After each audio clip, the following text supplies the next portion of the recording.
I figured we would start by talking about the night the fire started. Can you talk about how that night began for you both and what the rest of that evening was like? To some degree, it's like a quote from an old musical, "You wonder how these things begin." We'd been listening to the local weather guy, Edgar McGregor, and the previous week, Thursday, Friday, he was predicting Santa Ana winds would happen Tuesday. And as far as I was concerned, I've been through Santa Ana winds every year. They're annoying, I don't like them, but I sit them out and that's that. Edgar was saying, though, it had been raining so much the previous year that there was a lot of vegetation that had now dried up. And so he was really worried about it. And he was even narrowing it down to Tuesday morning there will be a level 2 Santa Ana, that'll be nasty, but it won't be, and you won't need to get out at that point. And then he said Tuesday about 7 o'clock there would be a level 3 to 4 Santa Ana, and you probably want to get out for that because it's probably going to produce a fire. So, well, okay, we'll sit it out and see what happens. Both of us have been through Santa Anas every year. We were living up there in 2009 when the station fire happened, and that was really close to our house. The difference was that there was no wind with that, so we could sort of sight-see the fire. We could smell it like ancient locker room socks that have not been washed in a century or two kind of smell. And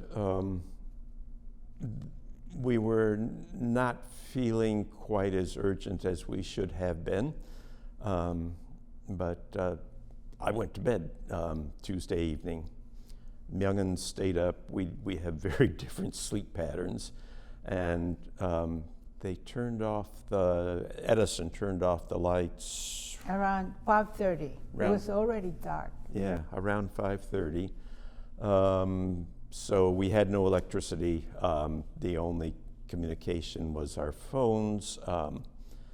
And so I went to bed, and it was the wind was howling. It was unpleasant. You know how Santa Anas are. But I was zonked out, and about 10:30, Myungin came in and... No, it was before. We left at 10:30, but it was right. before 10:30. I began to really worry and watch the back mountain, and I didn't see any sign of flame or anything. So hopefully the wind dies down a little bit. But I was awake, watching outside, people's movement, cars. Yeah. Things like that, and it wasn't different. It wasn't very different from usual. And I saw our neighbors, and our neighbor opposite from us was leaving toward La Cañada. He has his parents living there, but other houses were still in the house, I think. When I get really worried and saw some flame far away, I said, oh, that will get into our neighbor any minute with this kinds of crazy wind. Wind had no direction. I saw it's going every direction. So I woke Dan up and start to finding cat first. I said, we have to get out. We have to get out. And then start to finding cat, and then in this darkness, and our house is big, and I have a lot of my stuff, so couldn't find him. So it took about 15 minutes to find him under the bed, hunking down. And so we hurry up, and what did we do? I don't remember. I grabbed the laptop. And I grabbed not even my purse, just a little walnut or something, because it has my driver's license And since we have to drive, we needed that. That's all I got. Grabbed the cat. Cat. How long did you think you would be gone? Couple of days. I wasn't thinking. I was thinking. Yeah, good point. Yeah. If I think I'd be gone, no, I'll maybe spend more time to grab my photos and important documents and things like that. I had a little pack with medications, and it had a 2-day supply in it, so that's kind of the I didn't thinking. get my medication. When I was leaving, I wasn't thinking anything, but hopefully the wind will die down. But I didn't have any expectation when we were coming, anything like that. So we left about 10:30. Yeah. Yes. And noticed everybody coming down from Ewing Avenue and onto Palm Street. Yeah, but Just about it wasn't the time jammed. we were It leaving. wasn't jammed. It was just not even a half dozen cars, but it was several cars from neighbors on Ewing Street who had decided it was time to go. And on the news, had you seen the other fires? Had they started yet, or was this one of the first fires? Like, had homes burnt down yet? I'm not sure what you mean by other fires. You were impacted by the Eaton fires, right? Yes. Right. Yes. Right. The Palisades fires, that you're not. We have no idea. It's We the were opposite out direction. of communication with pretty much the rest of the world. Yeah. Oh, right, because you were completely offline. Oh, yeah, because of the power is off. Right. And we were taking care of ourselves, to be quite honest. So then, where did you head to next as you left? Our meeting house, our Quaker meeting house. We went there because I have a key in the combination. It's our second home. We spent There's there a- 22 years. There's a kitchen, there's a restroom, there's pads on the benches that you can sleep on, and it's a familiar place. So we just, without thinking, went there, and we know the combination, so we went in there. So we were safe. Nobody else was there. There's a guy who lives on the campus. It's 4 buildings on campus, including the actual meeting house itself. But the guy who is the caretaker, what we call the resident friend, his lungs were bothering him, so he had headed out of Dodge. He'd gone way up north somewhere, and then he wasn't there, and the gates were just open. And that's where we went in. I turned on the heat, but Myungin stayed in the library, which isn't particularly well heated, with the cat to make sure he was okay. She said she was really cold that first night. I suspect it was really upset as much as cold. We have a school on campus called Friends Western School, and a couple of people from that group came and started cleaning up the debris on Wednesday? I don't know, on the campus anyway. It was Wednesday or Thursday. And learned about us. And I popped my head out and chatted a bit, and somehow word got back to the people in the school that Dan and Myungin were sleeping in the meeting house. It was in an evacuation area, technically. It's at Orange Grove and Los Robles. So there weren't a lot of people coming by the meeting house. People mostly went to their relatives. We don't have relatives nearby that could accommodate us, although No, it's not relevant. No. I think it's fine. So anyway, so the parents of the students, it covers from K1 to 12, small school, and then offered Called up and asked specifically about us. and offered So the we were put in housing right away, contact. and we could come any time. But our daughter was coming from San Diego the next day, Saturday morning, so she was bringing all kinds of bedding and all that stuff. So I said, okay, we are already getting comfortable here, especially my cat. Saturday morning we left to their new house in Eagle Rock. Okay. And you've been there since? Mm-hmm. And in those days and, where you first arrived at Eagle Rock, what has been going through your mind? I mean, were you still watching the news? my son was sending us all these clips because he was obviously very concerned. He's in Las Vegas, so but we didn't have a television, and my little phone gives a lot of information, but my eyesight got really bad because of the stress. So mostly on the phone with my son. I was mostly checking emails. I maintain the spreadsheet directory for the Friends meeting. We have about 320 people who are listed in the directory, and a number of them live in Altadena. So I was going back and forth with people. Do we know anything about this person? Do we know anything about the other person? We were doing some serious checking on whether people had managed to get out, what condition they were in, whether they had a place to stay. So that's what I was busy with, and that's, boy, without that laptop, I would have been really bored, among other things. But so, in other words, we were quite well informed by others or ourselves. Yeah.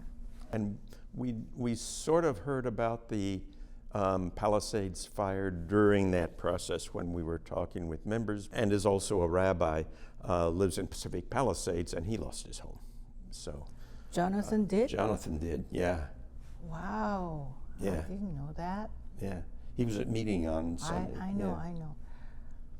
And going back to original story, Wednesday morning, so we evacuate Tuesday around 10:30, and following morning, we left our bird with us 23 years, and I feel so bad. So we tried to go to our house, and we left the meeting house 7. It was getting a little lighter, 7, but outside was all foggy, filled with smoke, and the ashes were flying like snowflakes. But on the way there, it was a chaos. People who are evacuating early in the morning or later from the Altadena area and beyond, the street was jammed. And then some of them have horses up in the mountain, and then horse was walking, but it was really nightmare. We were going across Montana Street because Los Robles that we were going up was blocked, and we cut across that way because of the traffic. And here came a truck towards me, and it was still kind of dark because of the smoke and so forth. And I started to pull over near the truck, and the guy honked and waved, and I looked more carefully, and there was a horse that he was hauling, that was walking beside his truck, and he had a halter on with a rope. The horse. So if I hadn't been careful, we would have hit the horse. So I let him go past first. So Altadena. when we reached Woodbury and Fair Oaks and Lincoln, there was some traffic cop, I guess. 1 or 2 were just standing there, not blocking us. We just went. So we went through there. It was burning all over, but by the time we reached Ventura Street, Figaro, maybe a little higher. there is a big cemetery there, very well-known cemetery.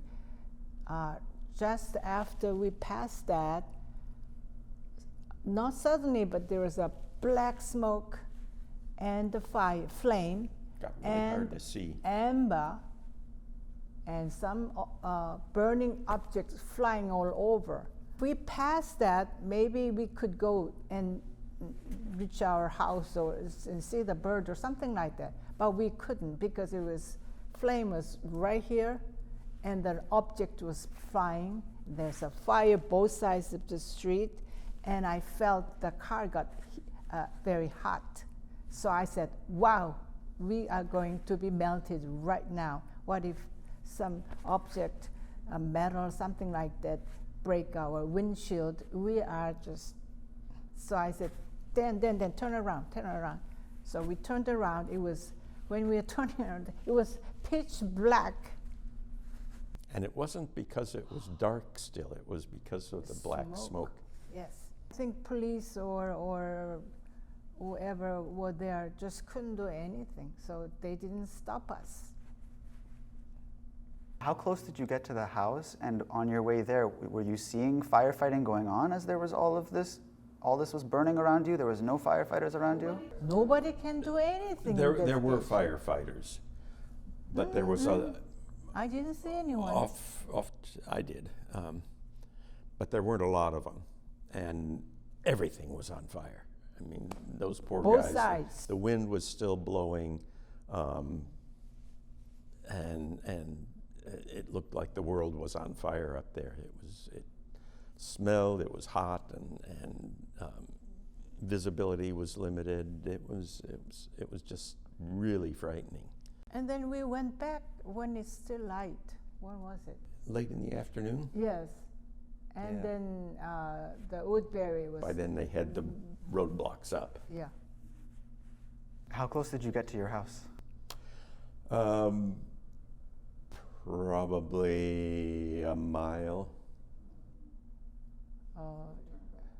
Yeah. A mile, or little less, on Fair Oaks. To the church. We didn't Was get it as in- far up as the church, and No, we didn't. yeah, so that's probably I think the Ventura Street Yeah. or Avenue, yeah. just past the cemetery, the gate of the cemetery on your. Where on there your used to be a right. grocery store on this side. And so by that point, you assumed your house was probably gone? Yeah. Well, It was obvious. I mean, you hold out hope that there's been spot jumping, that kind of thing, but that was a firestorm. So we got information from our son mostly, but media, and we tried it today, and we made all the way up to Altadena. Altadena, is it Avenue or Street? Avenue, okay, that's it. 2 blocks, 2 street up is Palm Street where we live. They say no, don't. But they checked your ID whether you are really living there. So I showed my driver's license, and a lady soldier okayed it. So we went up there, and then at the Altadena Drive. So we made a turn on Altadena Drive all the way to Lake Street, gone. It was so Lake sad. Street is sort of a downtown of Altadena. Yeah. There's a lot of history there. There's buildings that are over 100 years old, which suggests that it's not a place where there's fires. Fire station is gone. The fire station is gone, yeah. I followed Wednesday, Thursday, Friday. You were talking about where was I getting my news from and so forth. It was mostly following Edgar McGregor on Facebook. There's a website, a Facebook website called Beautiful Altadena, and a friend of mine was involved in setting it up, and it's pretty well moderated, so she keeps the spam and the scams down to a minimum. A lot of misinformation, of course. So they were trying to be careful about confirming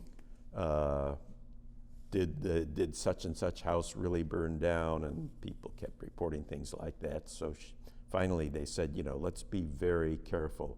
Don't give me secondhand information. If you say such and such place is burned down, make sure that you are certain of it and have some serious evidence. And Edgar kept us well informed. Edgar said, for example, you should immediately download Watch Duty. And so we immediately downloaded Watch Duty, and there it was. Here's where the fires are. And that led us to the county fire assessment thing that they've put up, where you've got an outline of the borders of the fire and the houses that they've been to and inspected that are gone or not gone. I'd love to go backwards now and kind of learn more about the two of you, how you met, and kind of the memories that you built in that home together.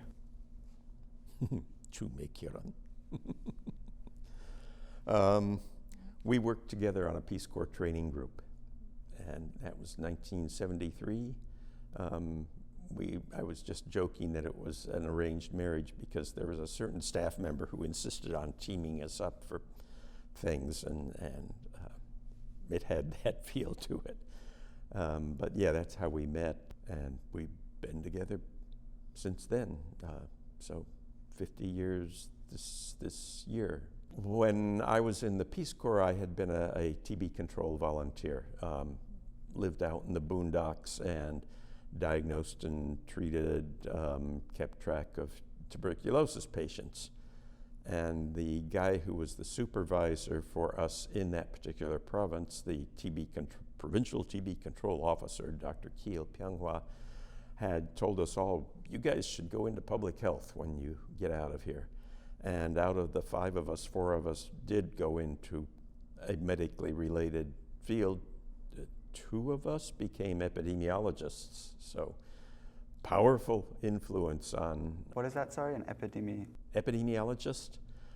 It's the diagnostic branch of public health medicine, assessing health of a population and doing something about it, like stopping or preventing an outbreak of disease. And then after we came to America, our first job, it was health volunteer. No, we are not volunteer. We were paid.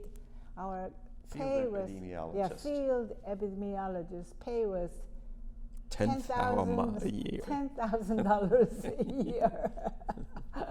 And our rent was $85.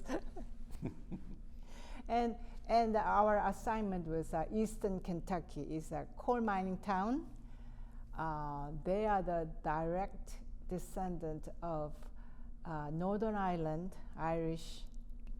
Scottish. And Scottish. Very interesting. And it's living there and with these people, it's like you are in a Charles Dickens novel. They speak that way too. Or living in a back London, street of London, 1800s, because they are very dirty. They don't believe in baths, even though there's a Kentucky River and everything you can bathe. But and they are all white folks, so it was shocking. There was to one me. little black community, but they were better than they were doing they better were than better off than and then education was very poor, and so he did the same thing what he did in Korea. Except it was a research project on infantile diarrhea. Yes, no, it wasn't TB. Even though I'm sure there was a TB because There was. I diagnosed a guy with house it. was really jammed. It's really poor. Our county was the second poorest county in USA after Montgomery County in Alabama. The name of the county was Perry County, and we were living in the county seat, which was Hazard. Name of the place, Hazard. And I did what I used to do in Korea, educate the young unwed mother, and so it was worthwhile. And then from that, the guys who were my supervisors up at University of Kentucky says, you should continue and get a degree so that you can do this with letters after your name that say you know what you're doing. Even though I already did, and they acknowledged that. So I looked around for a place to go to school that would support us, and I applied 5 different places, and a couple of them turned me down, one of which I later worked at as faculty. So a bit of irony there. That was University of Minnesota. And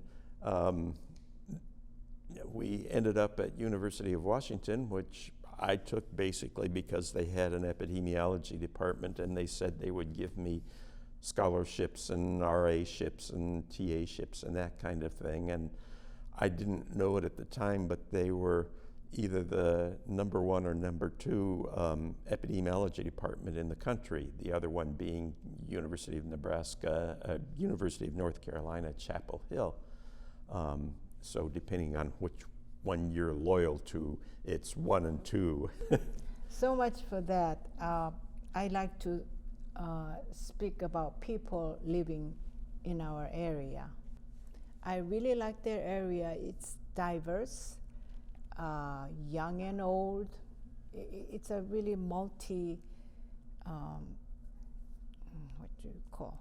multicultural, I would say, yes. So we are corresponding through Facebook or telephone closely, and then they are determined to go back. And I am too, because I took a lot of time and effort to make those places beautiful, and thankful to our U.S. government or God or whatever. So I like to go back too. And we are working, at least our immediate neighbors are talking. So Going back where, sorry? Going back to that same patch of ground yeah, and putting up what we can. yeah. And then our immediate neighbors are, and I'm sure down the line, because there are a lot of young couple with 2 kids, 3, 5-year-old.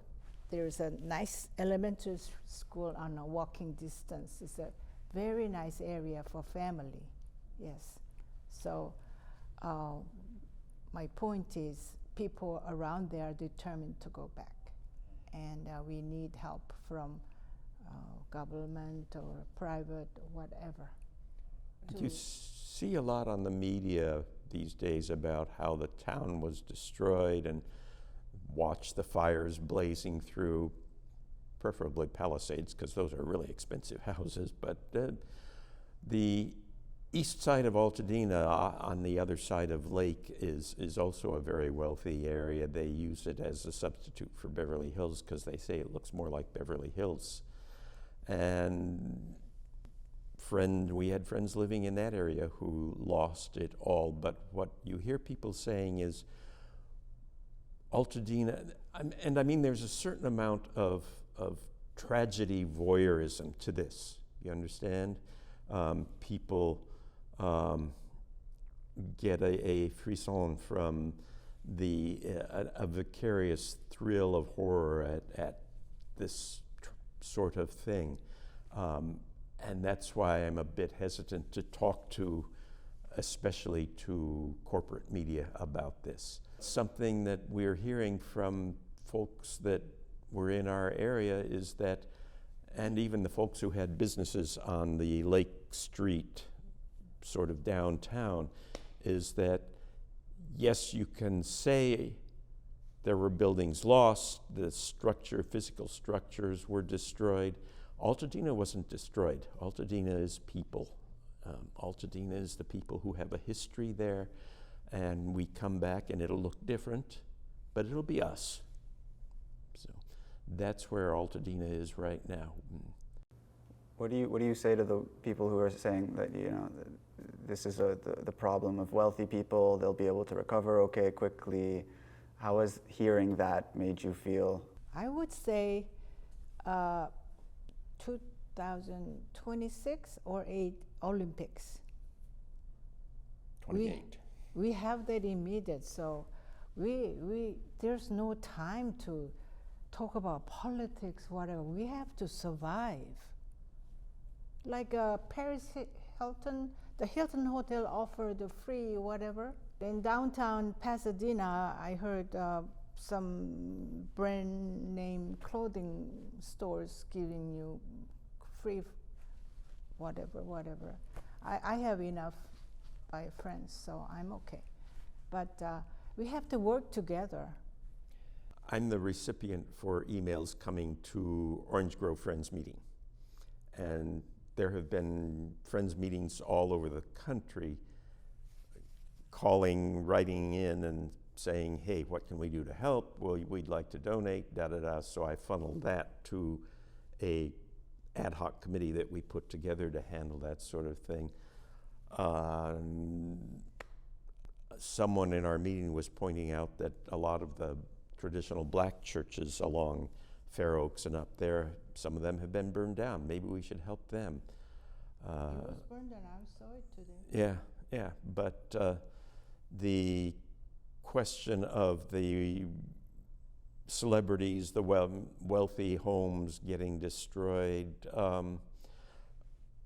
I ache for them. I mean, unless there's some distant investor who never uses the house, that's one thing. But people who've lived and established a home and have history in that area, I ache for them. And their wealth doesn't matter. It shouldn't matter. It's going to be less of a struggle for them. So the people who in our area who didn't have enough insurance, who were renters and didn't have renters insurance, they're going to need a ton of help. And it's good that people are focusing on really helping them. To my way of thinking, let's focus on helping those people rather than on the fact that, oh, maybe a celebrity got a big payout for their home in Pacific Palisades. When you think about the things that you lost in the fire, what are some of the most sentimental or valuable things that you're worried are gone? Our history. His side family immigrated, so he had a document we saw written in ink, 1791, first record, and then after that, letters and pictures, gone. Well, some of them I had in my computer, so that's backed up to the cloud. But the actual letter, but the actual piece of paper is gone. And then my side, when I immigrated, 1974, to marry him, I brought some of my stuff, and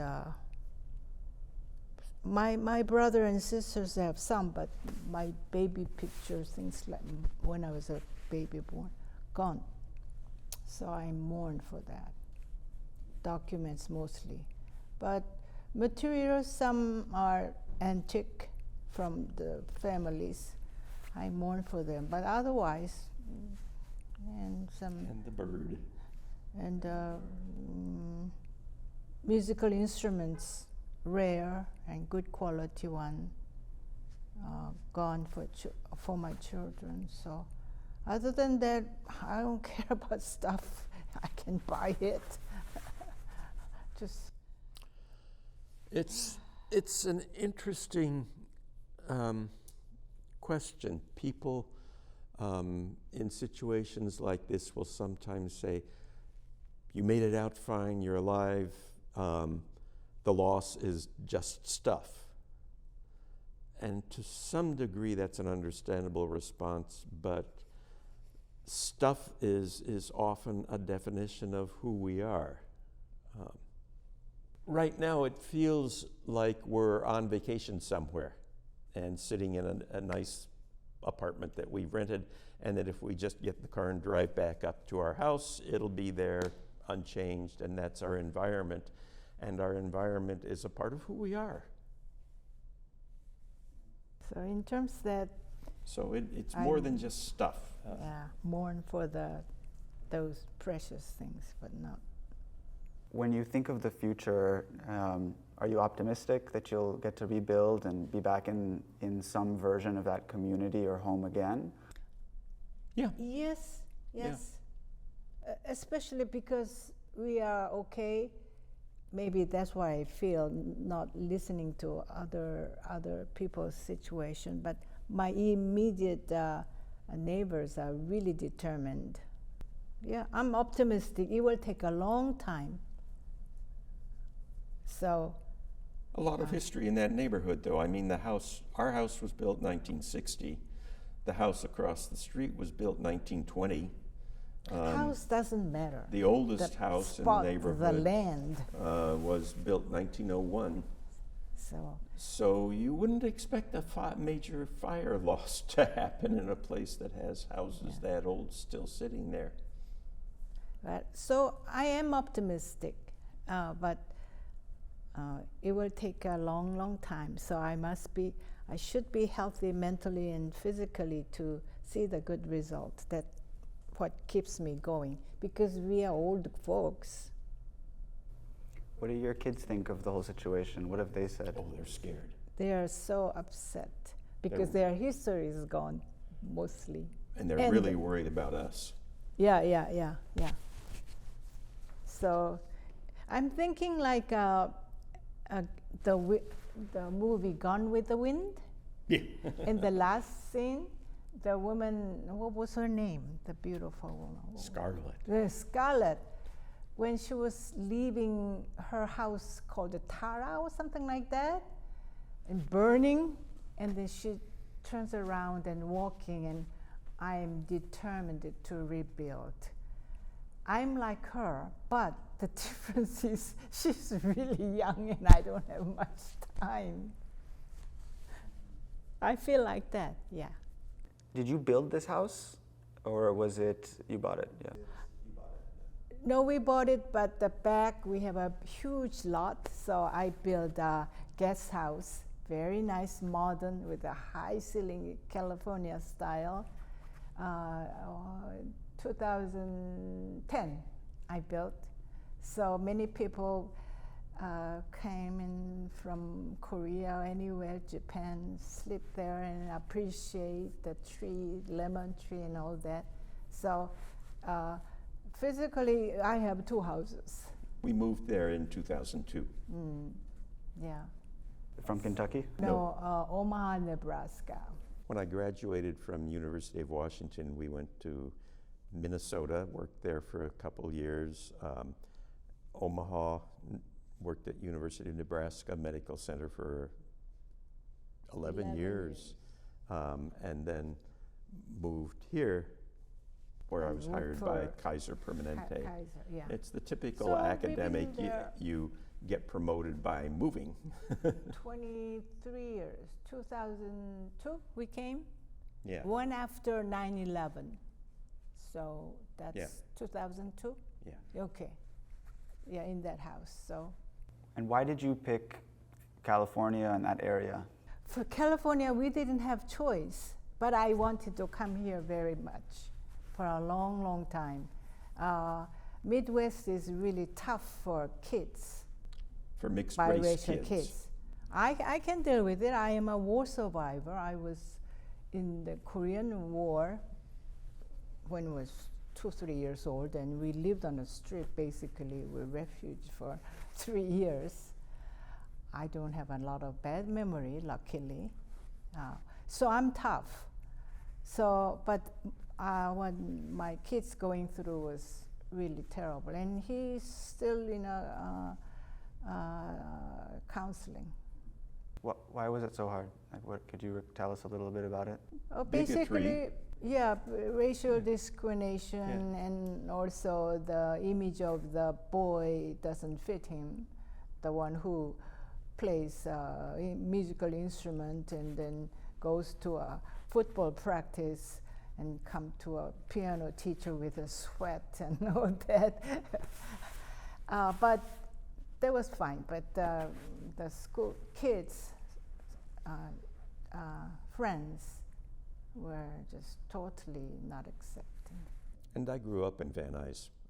My parents moved here when I was 2 and a half, 1948, and they bought a stucco ticky-tack house in Panorama City.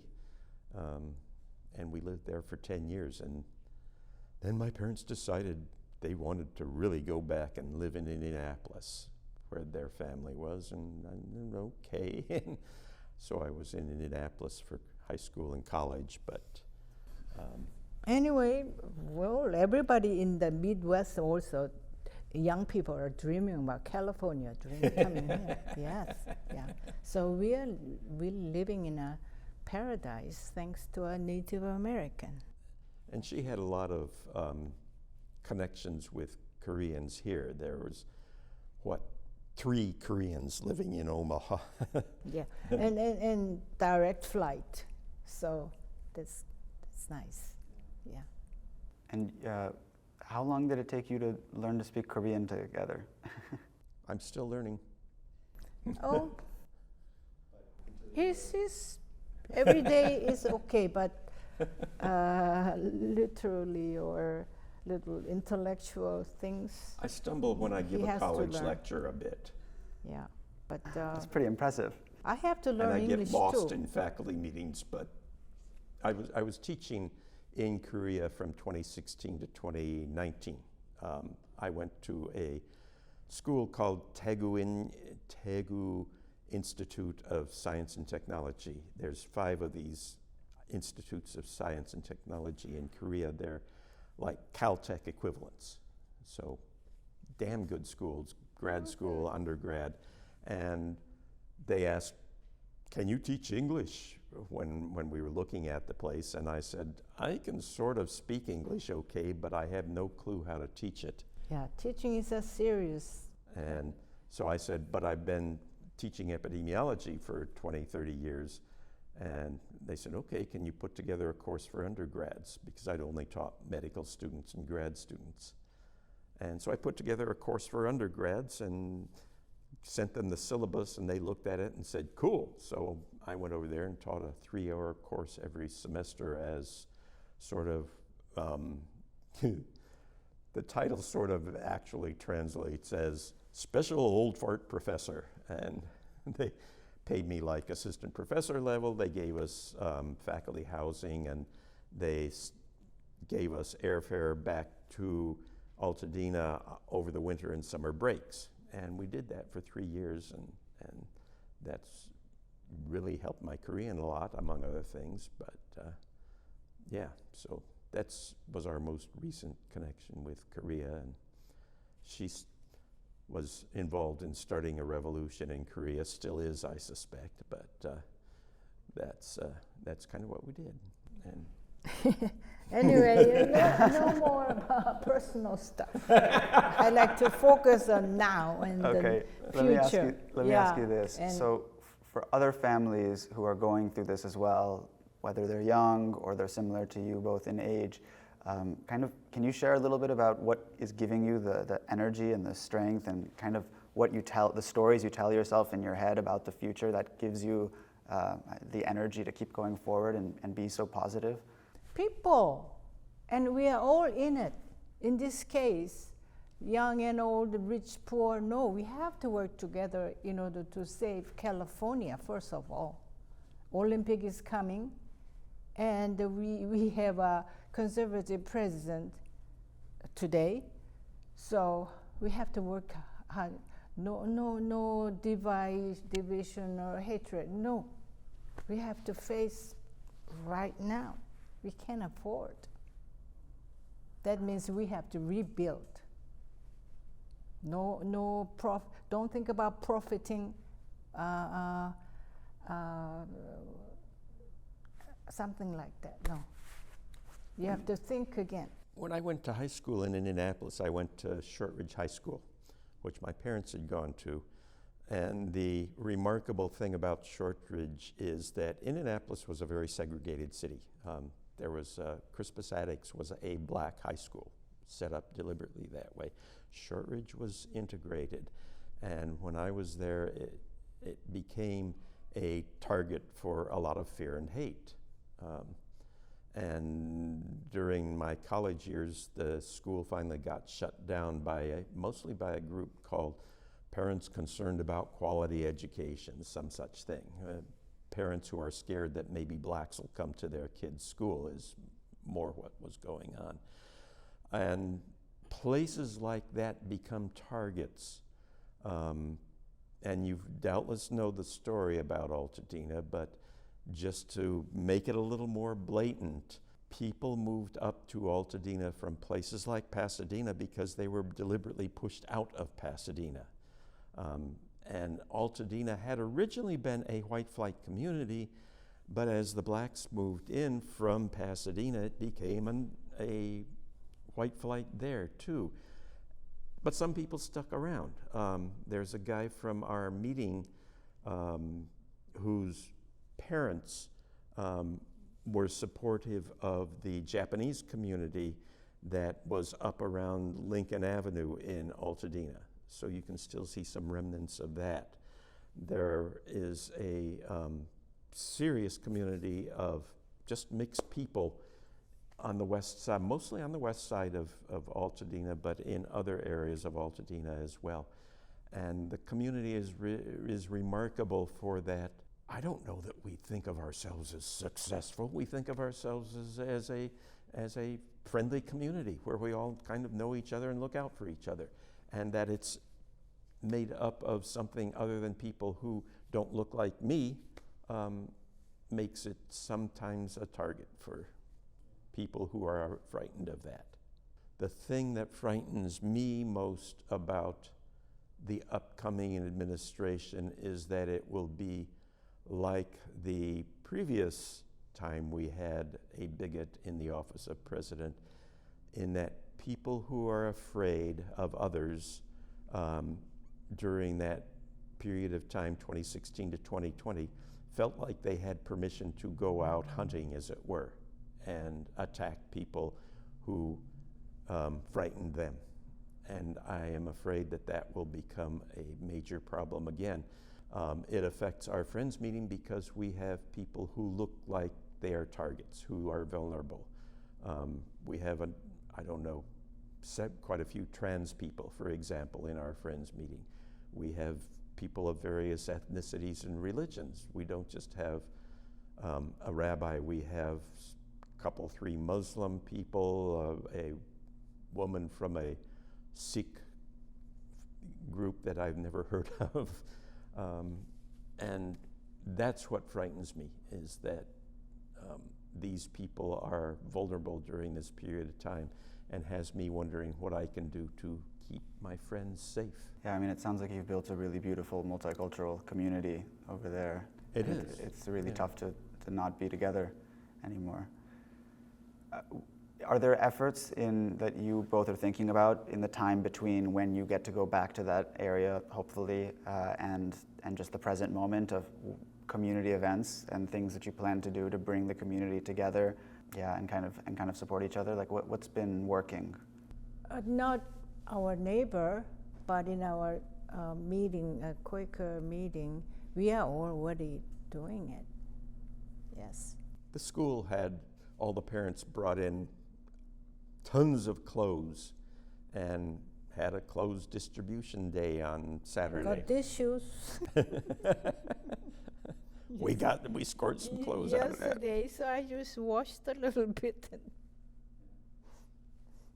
But I'll buy new one. I can afford.